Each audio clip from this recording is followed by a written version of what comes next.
about when you believe the Masonic Order was able to fully take over the Catholic Church and what Ratzinger's doing, where the Catholic Church, or what they call the Catholic Church, where it's going. We'll be right back after this quick break. Terrorism, chemical attacks, dirty bombs, fallout, biological attack, anthrax, and to top it all off, duct tape and plastic. Alarming words for our time. But how do you protect your family during such a crisis? The video Sheltering in Place, Surviving Acts of Terrorism from Biological, Chemical, and Radioactive Fallout was developed by Wayne LeBaron, a health physicist who has served as a specialist in environmental health, communicable diseases, and has worked as a nuclear specialist for the U.S. government. Anyone can follow the simple instructions. It's presented by a housewife as they walk you step by step through the process of preparing your home as a shelter. If you're not the type who waits till it's too late, then you need the video Sheltering in Place. Get the critical information you need now for only $29 plus shipping by calling New Millennium at 888-803-4438. And tell them Alex Jones sent you. That's 888-803-4438. Or order on the web at murkywater.com. David J. Smith for Newswatch Magazine. Did you know that communism has stated that America would not jump from capitalism to communism, but our elected leaders would pass laws to socialize America, and one day we would wake up and have socialism, communism, and not even know how it happened? Have we seen this very type of socialization of America over the last 60 years? We've been pushed far down the slippery slope of socialism, communism, and don't even know it.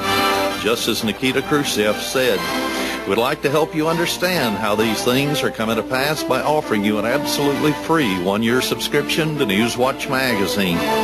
Just call our toll-free number, 1-800-516-8736. That's 1-800-516-8736 for your subscription. Call now. Operators are standing by to receive your call. Hi, this is Ted Anderson, here for the 2007 Red Book. The commodity markets like gold, silver, copper, aluminum, and oil have exploded over the last year. This is a glaring testimony of how quickly the U.S. dollar can be devalued. Many have turned to precious metals to provide a safe haven while increasing the potential profits. Though accumulating precious metals has been a proven method for the storage of wealth, it is important that you understand the market you are getting into. Midas Resources is offering the Red Book and Silver Dollar for only $27.95. The Red Book is the #1 best-selling guide to gold and silver coins. Call for your copy today. It's 800-686-2237. If you've already accumulated or plan to get into the precious metals market, you simply must have the Red Book in your library. Call 800-686-2237. That's 1-800-686-2237. How are you feeling today? I ask because if you have health challenges, then reading our free booklet about the most amazing discovery of our time is crucial. The booklet is about an amazing fruit from Southeast Asia they call mangosteen. It's a centuries-old medicinal fruit whose time has come, and it has amassed 40 years of published research. We have information and testimonials from all over the world about the health potentials of this amazing fruit. This powerful botanical has contributed to the well-being of millions of people the world over with health concerns just like yours. You can have the 22-page e-booklet absolutely free. We'll also refer you a website with links to actual testimonials and product information. Could this fruit help you in your quest for total health? Find out why mangosteen is known as the queen of all fruits and why it is fast becoming the best-selling wellness product ever brought to the market. Your health is in your hands. Do something about it today. Call 800-681-1909. Again, that's 800-681-1909.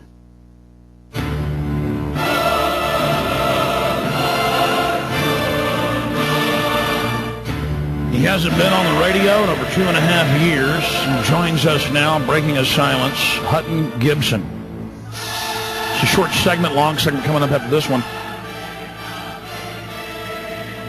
Hutton, we were talking during the break. There's another point you want to discuss, how the Illuminati crowd, when they fully took control, also wanted to, I guess, break the church's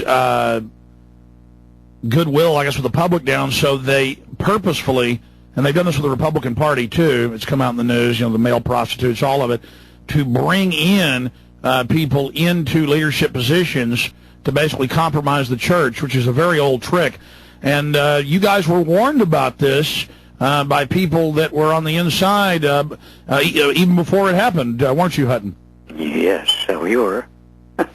There was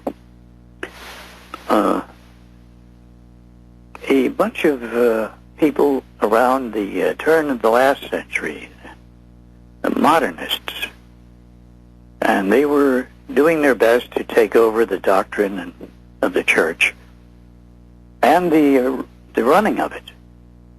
We almost had one of those fellows elected Pope in 1903, Cardinal Mariano da Rampolla del Tindaro.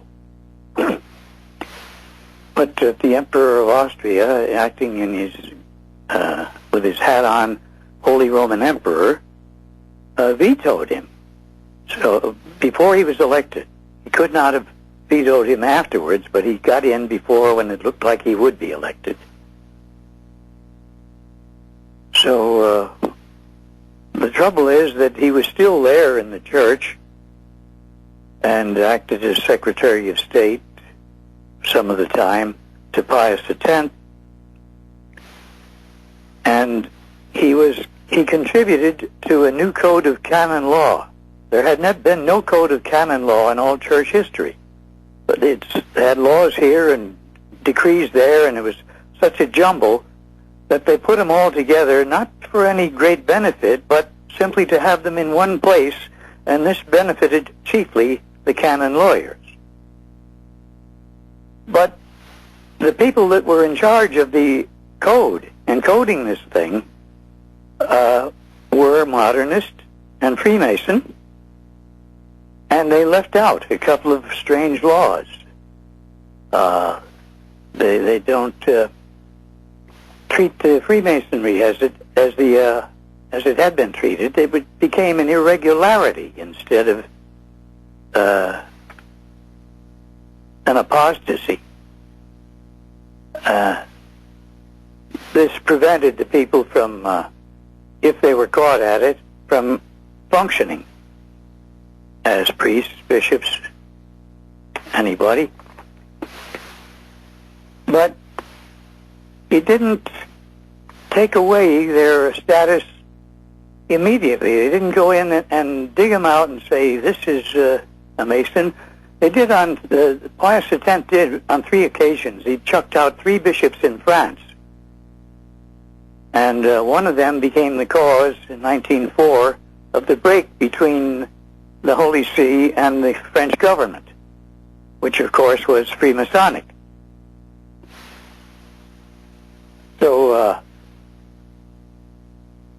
but anyway, they left out these laws against Freemasons and left the room for some of these things to come back in again. And among the group around Rampolla and Gaspari was the Archbishop of Milan at the time, Della Chiesa, who became Benedict XV. And it was under his regime that this canon law was installed. And as I say, it did not have sufficient safeguards against things. One of the things we've just come across lately is that the same Pope, St. Pius V, who objected to any change in the Mass, he had to do this because with the Reformation going on, he had to have a Mass he could guarantee. So he took the oldest Mass available, gone way back in history before anyone can really trace it. And this is what he guaranteed and said there will be no heedless change to this. Of course, there are changes made when you institute a new feast. You've got a new saint you want to honor, or... Well, specifically, though, we were talking in the break, though, you were talking about a law that you got